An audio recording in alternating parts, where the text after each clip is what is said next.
I literally took the reins and just went full throttle with it. Like I bugged him about it, talked about the money. He was just like, okay, babe. And I just pushed forward. When I'm focused on something, I'm driven and I'm zoned in. Like I'm doing it from start to finish. I'm gonna do it. I'm going to excel. I'm going to execute. I'm going to be proficient.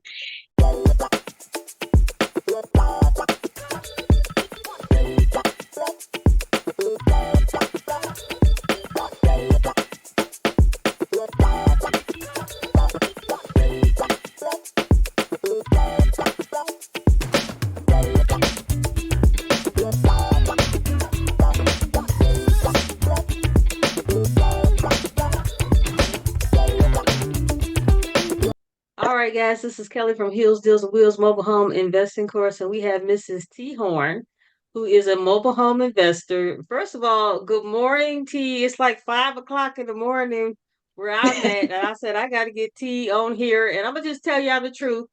I was on YouTube, not YouTube. I was on Facebook Marketplace, and I saw an advertisement you had on there.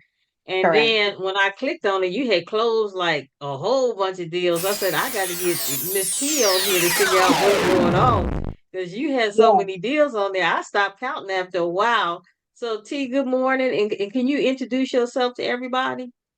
Yes. Good morning. My name is Tamika Horn, but I go by T Horn, and I've been in this sector of mobile home investing for a short amount of time, I would say, but it's extending into over a year or two. About a year or two. And so, Yeah. how many deals do you have under your belt as of today? Well, right now there's two that's open that's potentially going to close at the end of this month, located in two different states. One in Texas, obviously, the one that you saw, and another one back in Chicago.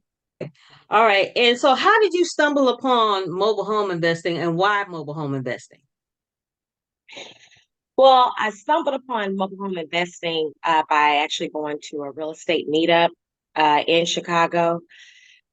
They were mobile home elite investors, Byron and Sharney Sellers, also Rashana Scott, who's a local realtor in the Chicago area, and Andre Haynes, who is known as the NACA man for getting people approved for multifamily or single family homes for their first as a first time homeowner. So I went to the real estate meetup and it was like basic one-on-one, who's an investor, who's a realtor, just pretty much getting to know everyone in the room.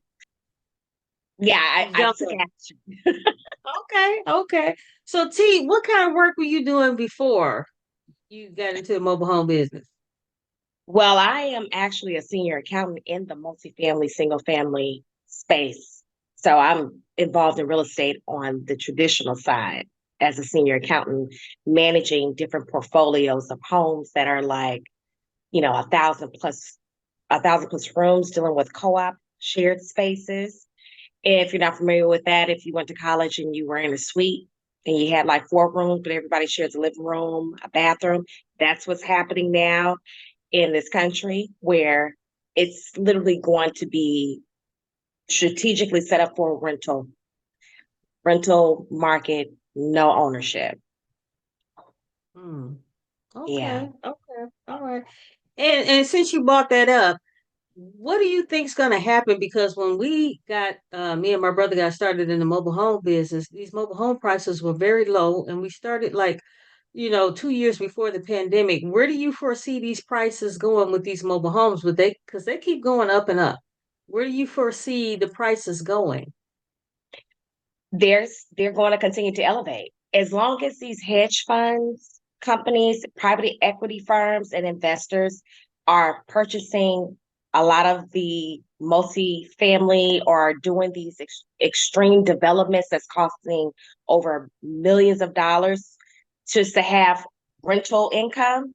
You're going to see it go up. However, we do know that mobile homes are a depreciating asset, but for the park owner, their taxes, the soil for the land, that's going to increase. They're going to have increased fees going down the pipeline in the next 5 to 10 years because the economy is going to shift as it's beginning now, where things are pretty much going to be outpriced for a normal consumer trying to own.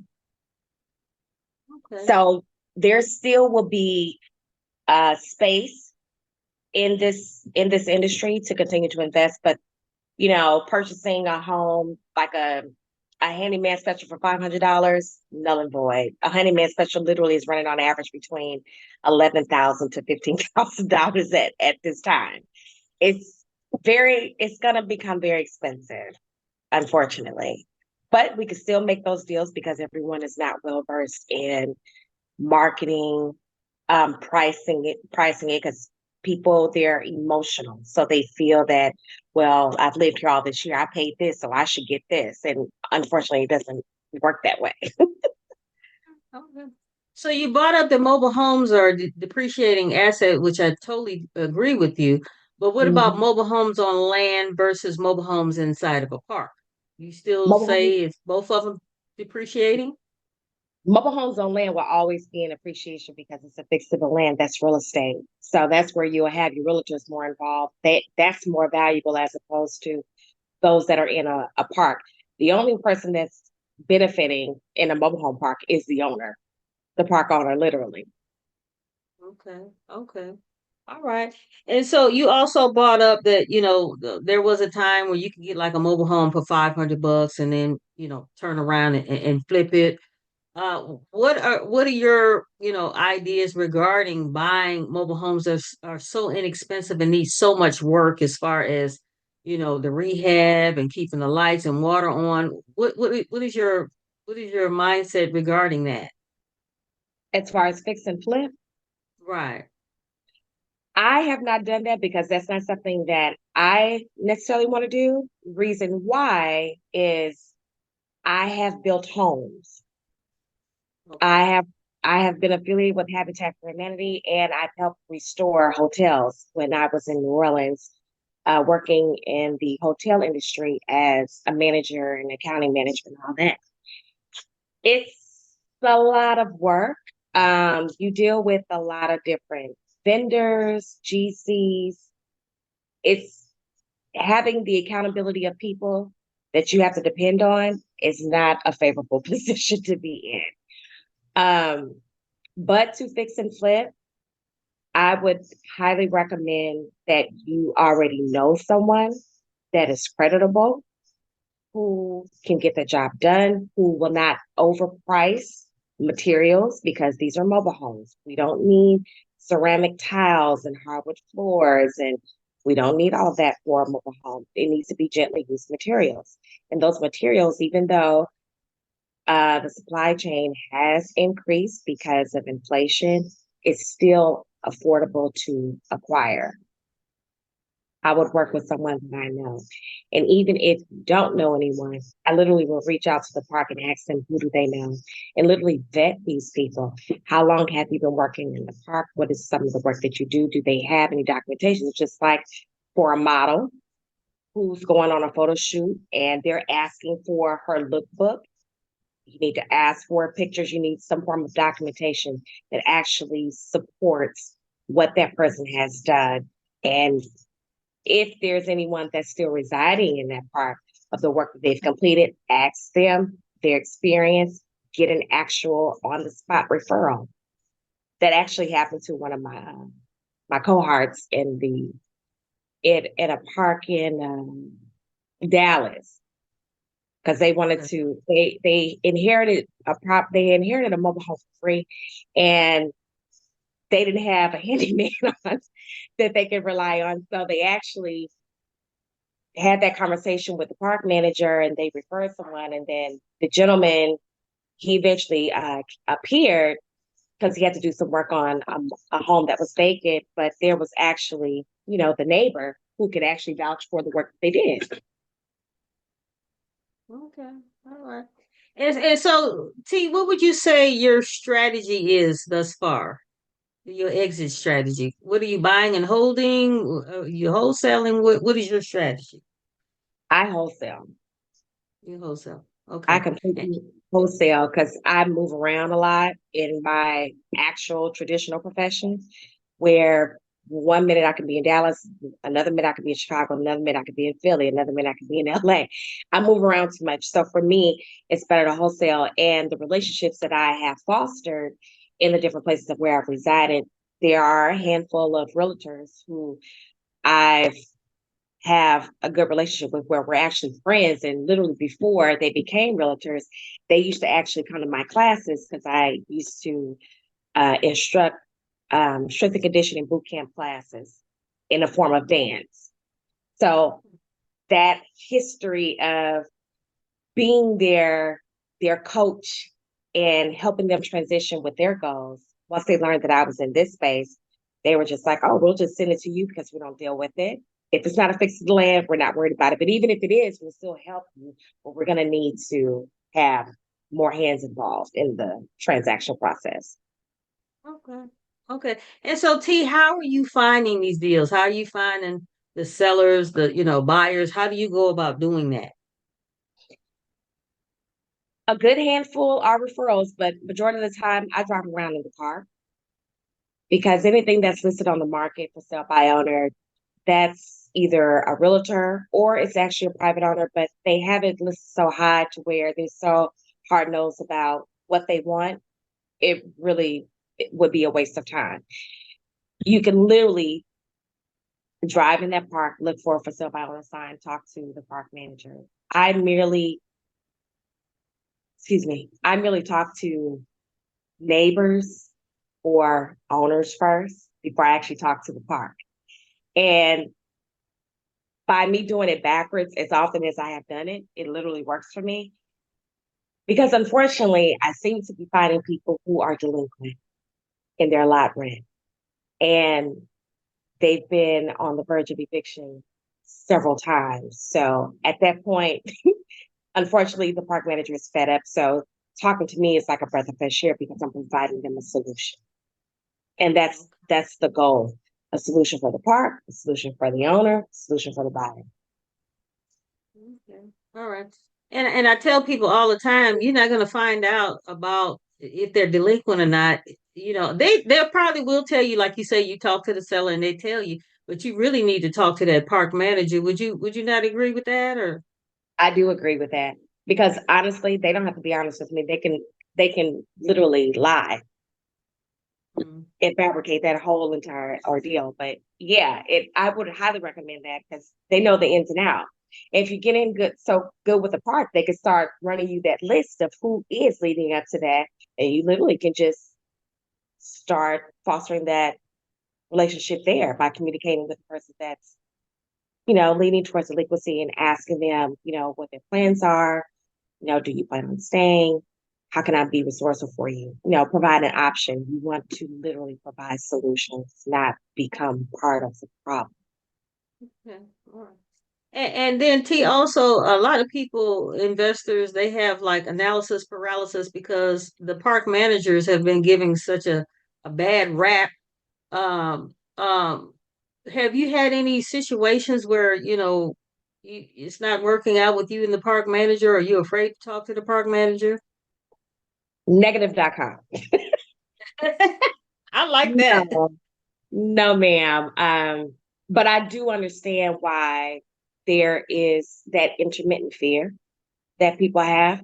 They are people just like you. They are probably overworked, underpaid, and you just need to be able to have discernment enough to tap into that spirit to shift the trajectory of their mindset of being open to the possibility of a solution oriented individual trying to help you make money at this park so you can make more money.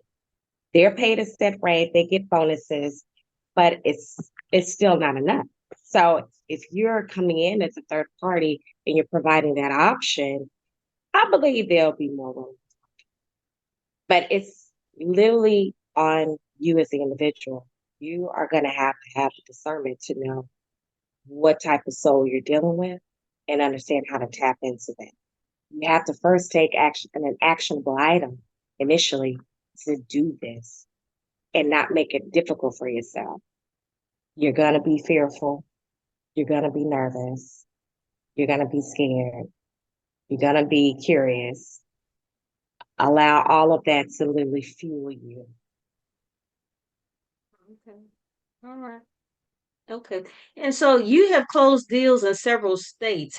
Pick a state and tell us the whole process as far as the paperwork. How do you go about closing the deal? What state are you going to tell us about? Let's not do Texas because I'm in Texas. What state are we going to talk about? Uh, okay, we can talk about Illinois.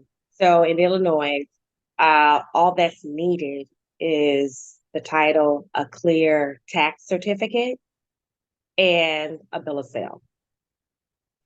So the process for me in that transaction was get the distressed property under contract at 8K. This property was in terrible bad shape. The lady literally let the home go. There was such an emotional attachment, she just couldn't keep up. And unfortunately, she tried to sabotage the deal. Um, I listed that home on Craigslist, Facebook, Mobile Home Village.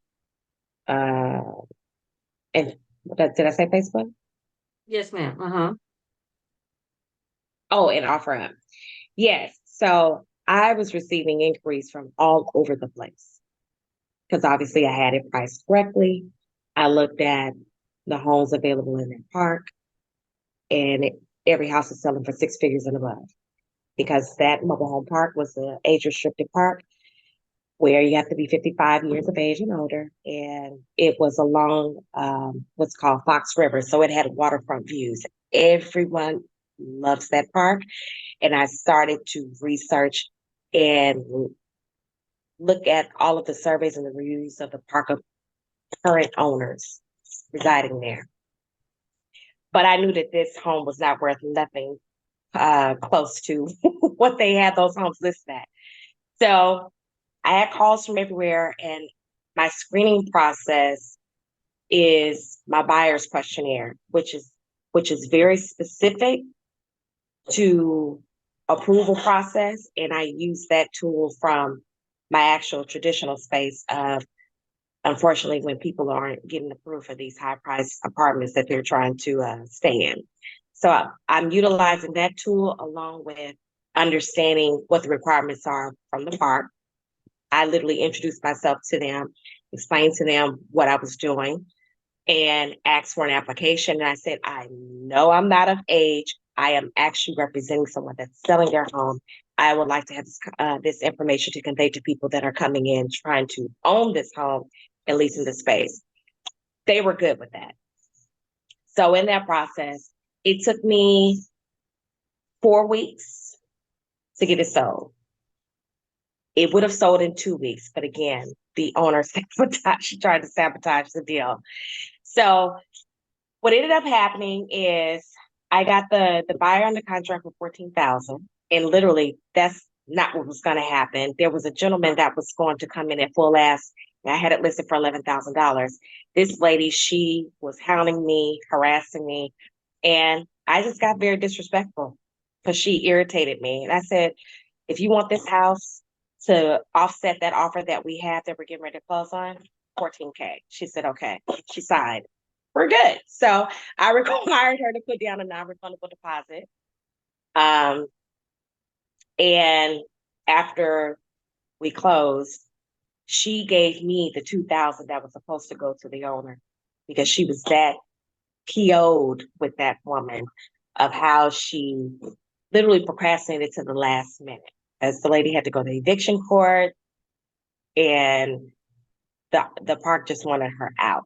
They've been trying to evict her for like 3 years. So that process, the trenches of getting that property to sell was egregious, but the paperwork aspect of it was literally having a buyer's agreement with the buyer. I had a seller's agreement with the owner.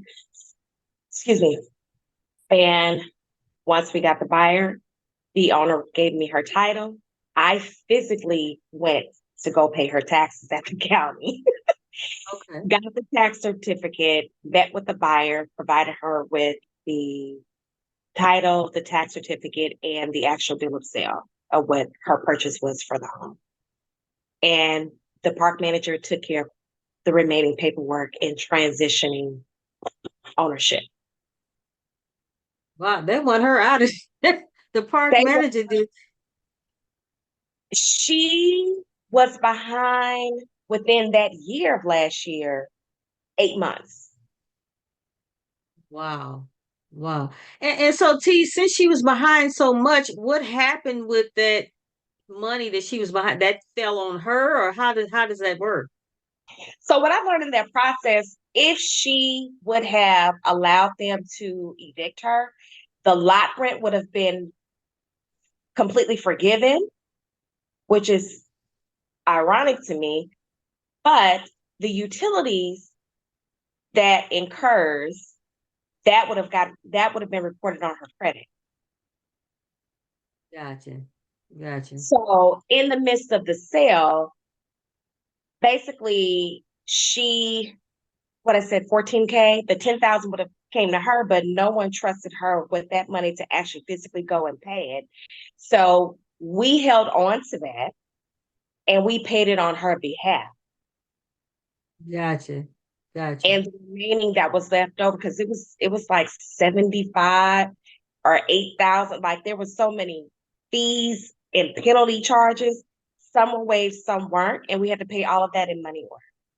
So that was paid on behalf of the buyer. And then the remaining amount, which was like 2,500, she did not want to give her that money. And as I was explaining to the buyer, I said, I do understand the owner has inconvenienced you as well as myself. I said, but seriously, she is owed that money. It's only right. We were all in the office and I'm literally witnessing the buyer tell the seller, I am not giving you this money. I'm giving it to T. So she Wow. gave Wow. me, and she's like, the owner was saying, I understand. I'm so sorry. I should have did this sooner. Um, but after we left that office, I literally gave her the buyer the 500. I said, please go give this woman this money. At least give her that. So she took it, and yeah. Okay. And so T, what went into your pocket on this particular deal? Because you were out of no money. You found the seller, you found the buyer, you talked to the park manager, you're not out of a dime. How much did you get? 6,000 in total. 6,000. Mm-hmm. $6,000 for a mobile home. You just knew the seller, you knew the buyer. Voila. $6,000. And it took you 4 weeks, but you could have closed in two. Correct. Amazing. Amazing. You know what, T? This guy actually messaged me. He said, oh, I don't really believe in mobile home investing. Why would somebody live in a mobile home versus an apartment? And I tried to explain to him, some apartments, somebody's, above you, below you, and on both sides. So if you're in a mobile home, you don't have that, problem. What are your thoughts about that? Oh, I could have eloquently broke that down for him. Yes, you do have a point, but you have a point on the aesthetic, but you don't have the point on the financial aspect. And that's only because I'm in that space. A lot of people cannot afford these high priced apartments. The median average income, rental income for a one bedroom apartment across this country is going for $1,500 for a one bedroom.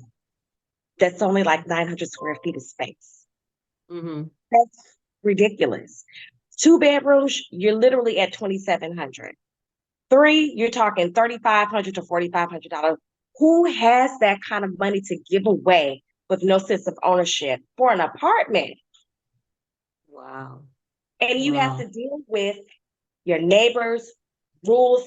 Being in an apartment, honestly, is like living in a condo, dealing with the HOA. But the only difference is the HOA is there every day. Right. Why deal with that? Being in a mobile home, I understand aesthetically, it's not that appeasing, but it's a sense of ownership to a certain degree. Because either way it goes in this country, you're going to pay taxes for any and everything you have going on. So Hmm. why not own something and pay a little each month as opposed to not owning anything and just giving your money away? Make it make sense. And each individual's situations are completely different. Right. Right. We And have then a another thing, I'm sorry, T, I'll cut you off. Go ahead. Unfortunately, in the political space, we have an immigration problem. I'm sorry, that's been going on ever since this country was stolen. I digress. But with that being said, they need a place to stay. Right. They can't, Totally. they don't have any type of credit to ascertain an apartment, being in any of these refined buildings that have bellmans or concierge services. Those you're paying for all of that.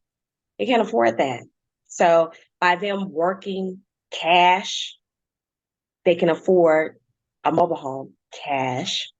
They have credible income where they can afford to pay the lot space and not cause a problem. They can have their family in there.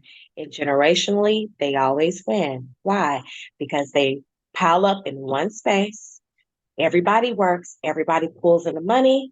Once something comes available, they purchase it, they own it. And they do that over and over again to extend it generationally within the family until everybody has their own. Totally agree. So T, wouldn't you even say that I would even go a step further and say that they're able to live in nicer neighborhoods because they probably can't afford a single family home in the neighborhood they really want to live in, but they can afford a mobile home all day long, and their kids are able to go to the same schools that these other kids who have single family homes. Correct. Correct. Especially the school thing, because 9 times out of 10, a mobile home community is always going to be not that far from a school, not that far from groceries, um, gas stations. Like, I understand you have your rural areas, but those school buses will come and pick those kids up. True. True.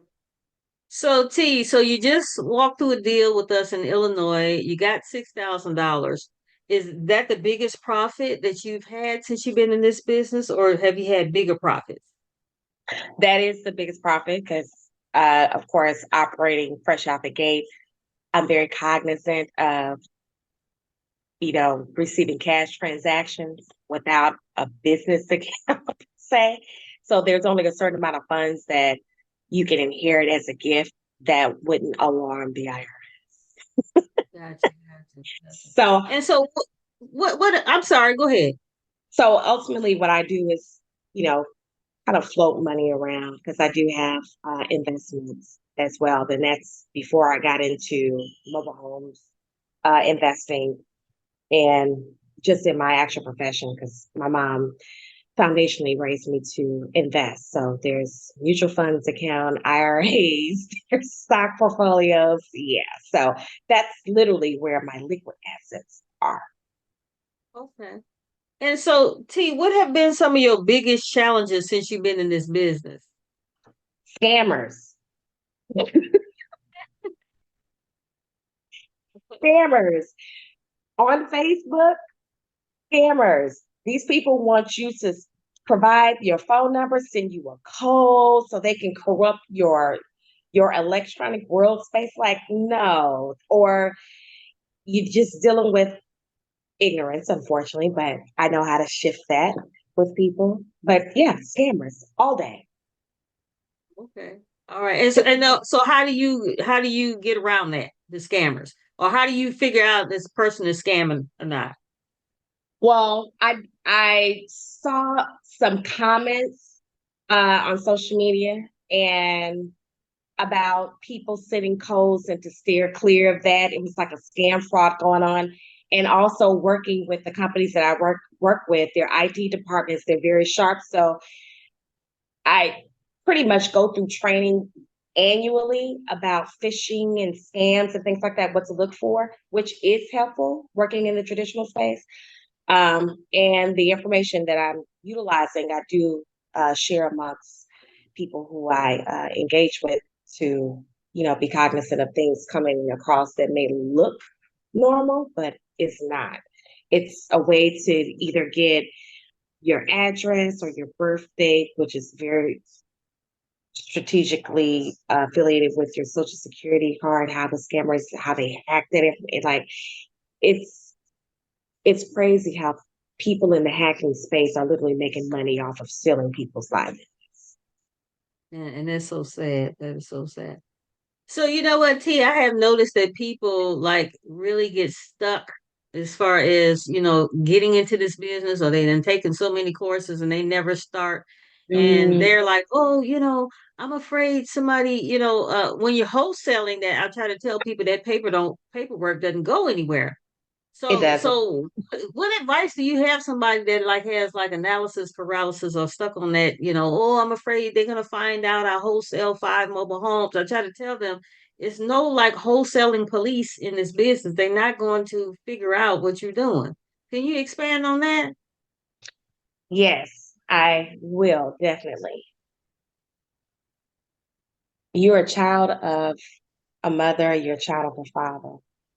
And in from adolescent to your teenage years to adulthood, did you confide into your parents everything that you were doing, that you had an you had an you had a thought of maybe they wouldn't approve or disapprove? That answer would be no. I handle it the same way.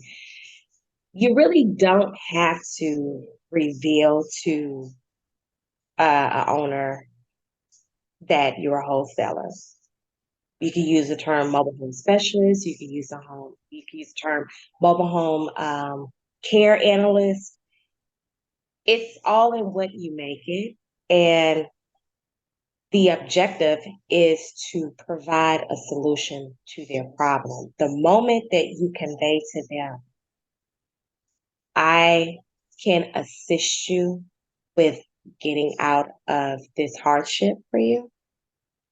My services are completely complimentary. However, my services are handled with the buyer. I am going to take control of marketing your home. You don't need to do anything further. If you have any additional questions, comments, and concerns, I am available for you and be very empathetic. The moment you show somebody how genuine you are about helping them, those ideas they have in their head will not be there. You will come across some hard-nosed individuals that's going to push. And in that hard-nosed situation, you need to be just as raw and transparent as possible. Do you work for free? No. No. Why would you expect for me to work for free? Exactly. Hmm. This is what I do. These are the people who I've helped. This is your situation. I'm trying to help you get out of it. Yes, yes, I will receive a fee on the back end with the buyer, but there's nothing coming out of your pocket.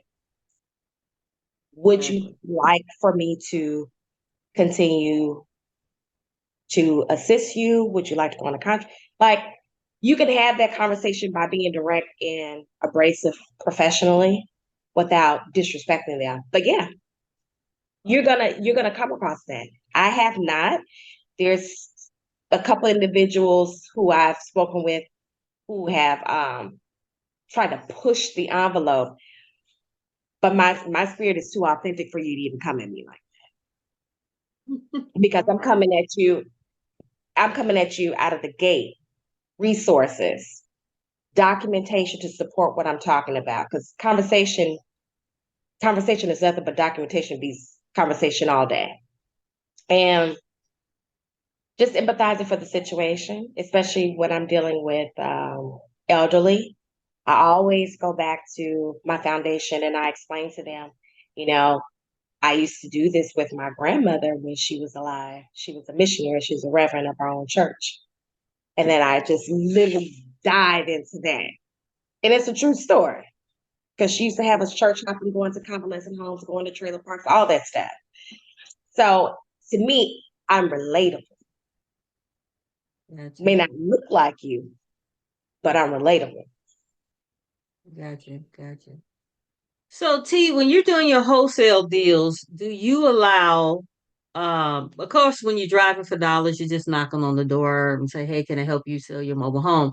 But if you are on the internet, you see somebody have an advertisement and you reach out to them that way, do you still allow them to advertise their mobile home, or do you say, hey, I am going to be the only one once you get them under contract, I'm going to be the only one who's going to be doing the advertisement, or do you allow them to still do their thing? Negative.com. What's the point? Uh, I actually had a situation like that where um, I had a buyer who said, well, I'm gonna try to list on Facebook and see what I get. I said, okay, if you're going under contract with me, we can't list the same property at two different prices because the price point you're going to list at is not the price point I'm going to list at because I have more marketable information as to how to properly list it for interest. You're going to have it listed from an emotional standpoint where you're going to have a bunch of scammers calling you. And I also conveyed to them that the resources that I utilize beyond Facebook, I have the accessibility more than you do. So it'll go a little further than just you wanting to post on Facebook. Okay. All right. So even if someone doesn't have that, use that because it works. Because Okay. truth be told, you are going to utilize every resource beyond what what an owner is going to do initially by putting their home on Facebook. You are going to utilize other marketable resources to get traction for that home to get sold. So you use that. Gotcha. Gotcha. So, T, do you have any like words of advice for somebody who's trying to get into this business? Because I tell people all day long, this is a well-kept secret. I am a registered nurse. If I would have found out about mobile home investing before I went to school, there would have been no Kelly RN. Sorry, I wouldn't have went to college at all.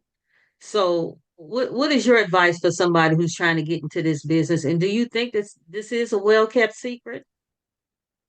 I agree with that assessment because ultimately I have a very expensive receipt and it's called 2 degrees, bachelor's and master's, that I'm actually fighting to get forgiven.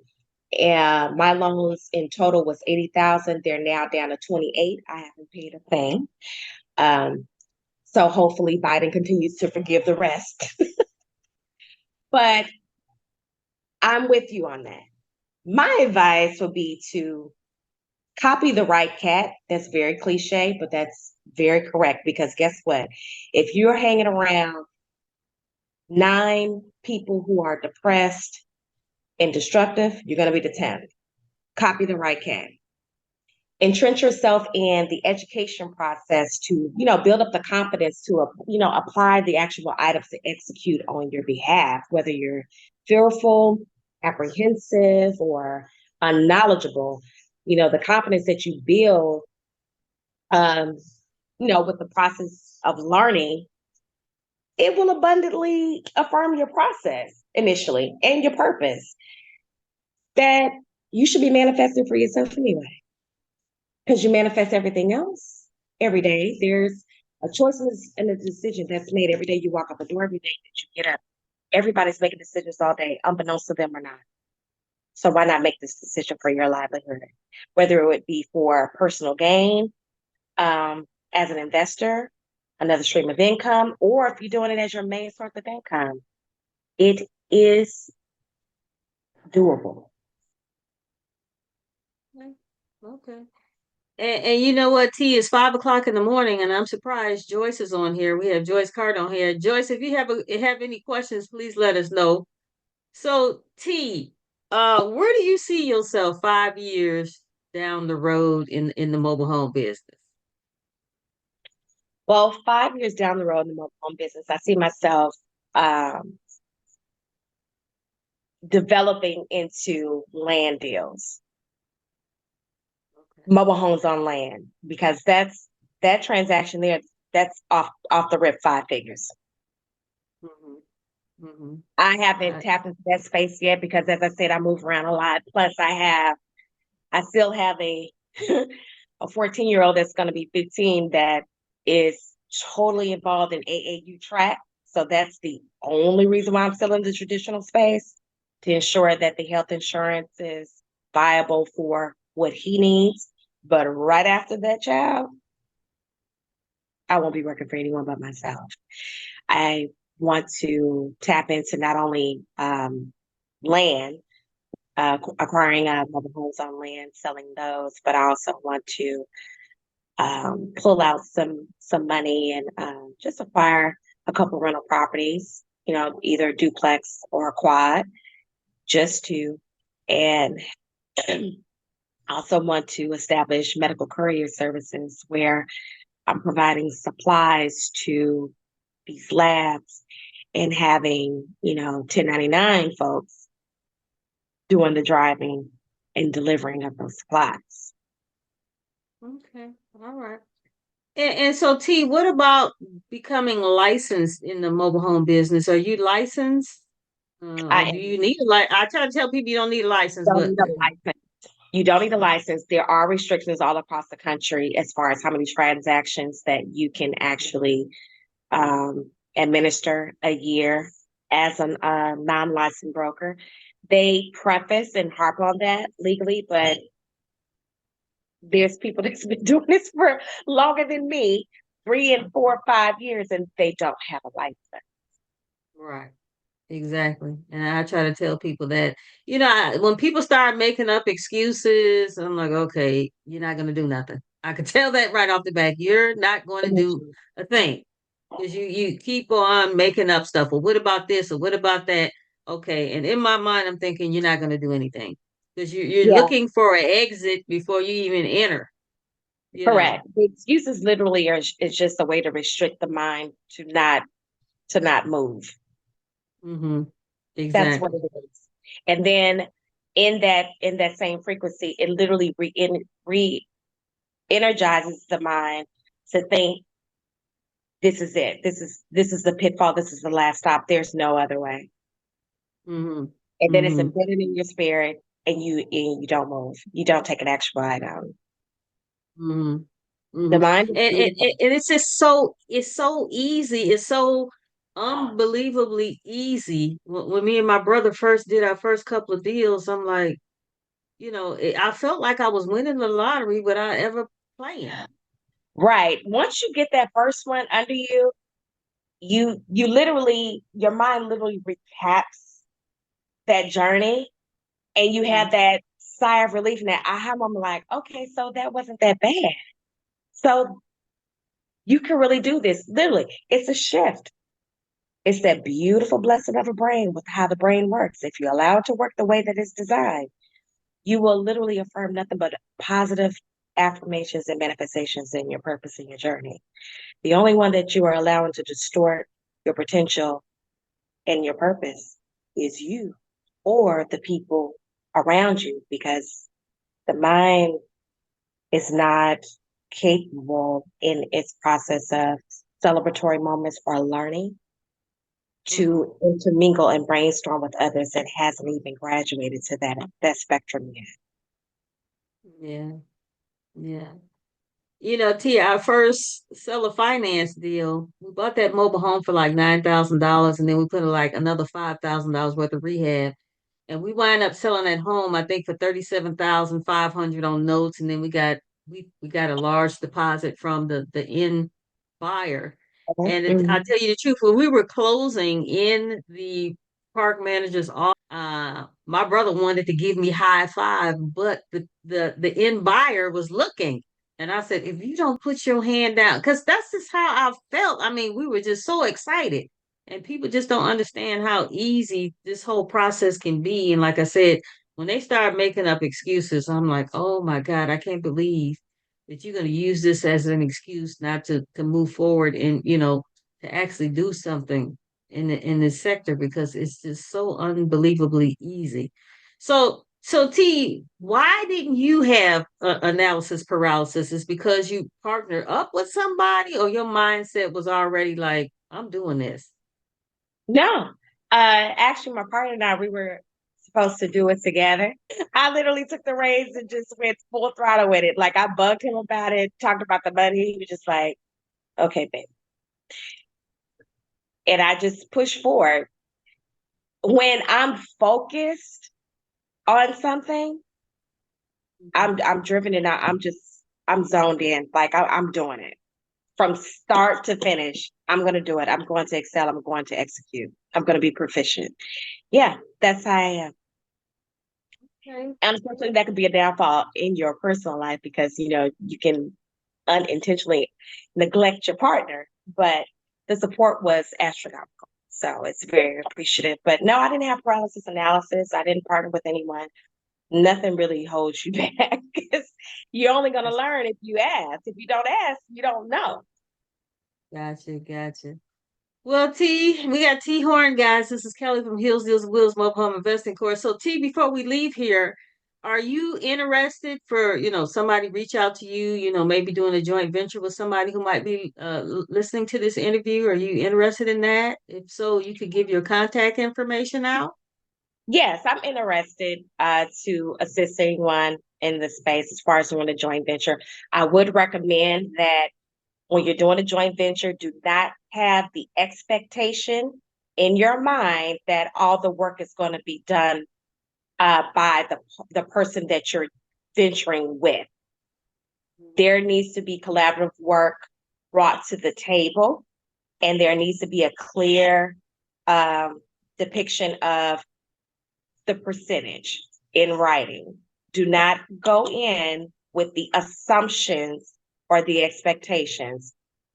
You need to remove that out of your mind because I've heard horror stories and I wouldn't want someone just starting to have those same experiences as other horror stories that I've experienced with people. Well, my name is Tamika Horn, but I go by T. My Facebook handle is T Horn. You can reach out to me there. Instagram, it's Melanin Queen T. I will have to put that in the chat because, of course, I will have to actually show you the underscores so you can go to the right person. And I can be reached at Tamika Horn 8022 at gmail.com. And that's TAMIKAHORNE.